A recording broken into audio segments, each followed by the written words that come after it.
What is up, guys? Thanks so much for joining us on the Sprint on this Thursday. I hope you're having a blessed one so far, and I do know there are so many different D-Day events going out around celebrating our 80th anniversary of something that could have really changed our history and changed the outcome of how we live our lives today. But again, so many different celebrations taking place in honor of D-Day. Of course, if you guys want to know how you can get involved with that, participate, go to memorials and stuff like that, go to our website at WSLS.com. Right here on the Sprint, you know, we're all about taking a pause from the heavy news cycle of the day, all of the heavy drama that's taking place in our news cycle that's involving death, destruction, and all that. No, we take a break from it, give you something to positively chat about amongst the dinner table, the lunch table, if you're with your family watching us at lunchtime or watching us at dinner time. You know you're going to smile, or you're at least going to be talking about something. For example, this one is a talker, but it also is going to make you smile because it was a change of heart. If you're looking at your phone, your screen right now, this is actually a successful robbery that went down. But again, a change of heart took place that kind of changed this entire story and the entire narrative behind the story. So we're going to get into this story later on in the Sprint. But first and foremost, let's get to this story that I think a lot of people are kind of happy about nowadays. For example, Virginia won't follow the California clean car standards anymore. This is Governor Glenn Youngkin basically saying, no, we're not doing the whole electric vehicle mandate. Original plan was approved by the General Assembly in 2021. It would require all new cars be electric by 2035, and though some of those could be plug-in hybrids. Washington, D.C. and 15 states currently follow the California's mandate. But starting next year, Commonwealth will no longer follow the California standards, instead following the regulations set by the federal government. The idea that unelected bureaucrats in California should be deciding for Virginians what car they drive is wrong. This is the second climate change initiative Youngkin has pulled back during his term. Now, I don't typically talk about politics at all. You guys know me. I absolutely hate politics, and unfortunately, I know I have to pay attention to them to know exactly what's going on. But this is one of those things that I think my parents are happy about. I'm pretty sure a lot of people's parents are happy about this as well. It's one of those things where we get the idea, we get the concept, yeah, but at the same time, like Youngkin said, man, you can't really tell us we can't drive our gas-powered vehicles.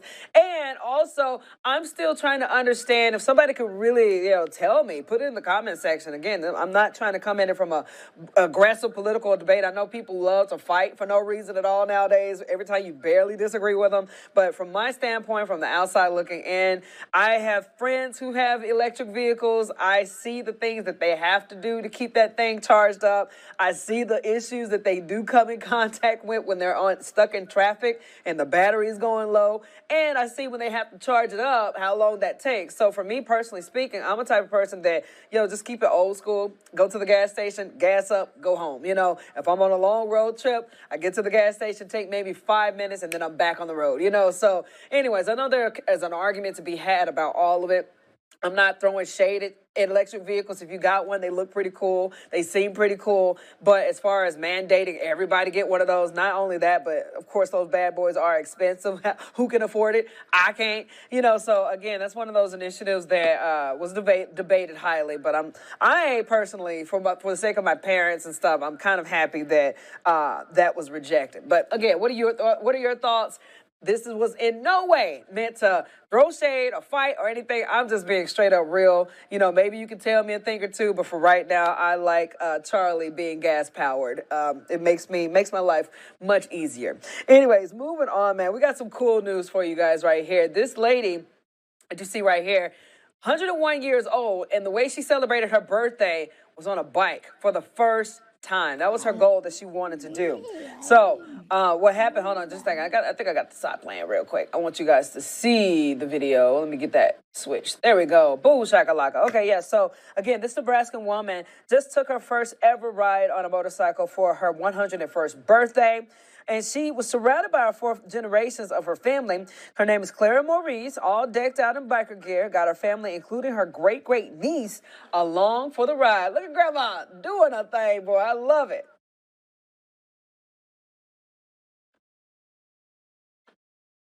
I didn't worry about it.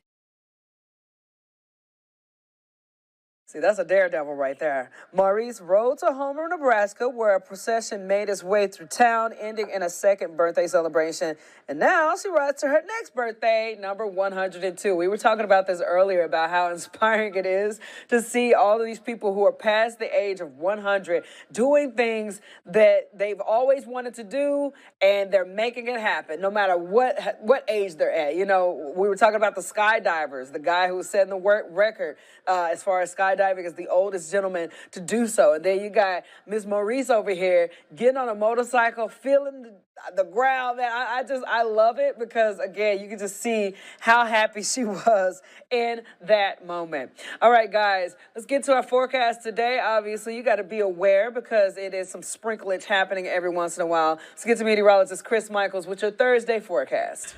Happy Thursday, guys. Say the mountains in the 70s. Elsewhere, we're in the 80s prior to the development of yet again some scattered storms. Now, before noon, most of those will be very hit or miss north and west of the Roanoke Valley. But after 1 or 2 p.m., they'll move east of the Roanoke Valley, where 1 or 2 could be on the strong side. Better weather on the way for Friday and Saturday. I'll see you guys tomorrow morning. Tomorrow on The Sprint.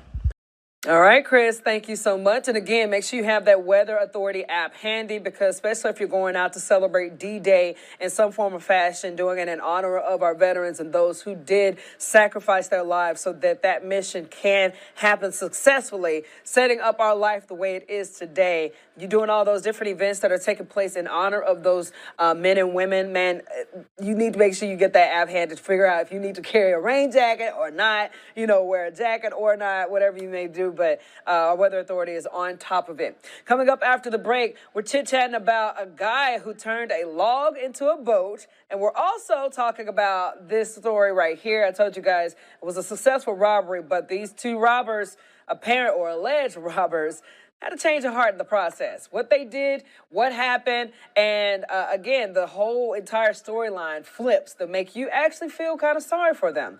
That's coming up next after the break on The Sprint. Welcome back to The Sprint, guys. Let's get right into it, man. A storm that hit Colorado last year brought down a huge tree, which therefore a huge log, setting the stage for a local artist to fulfill a long-held dream of his. So check it out.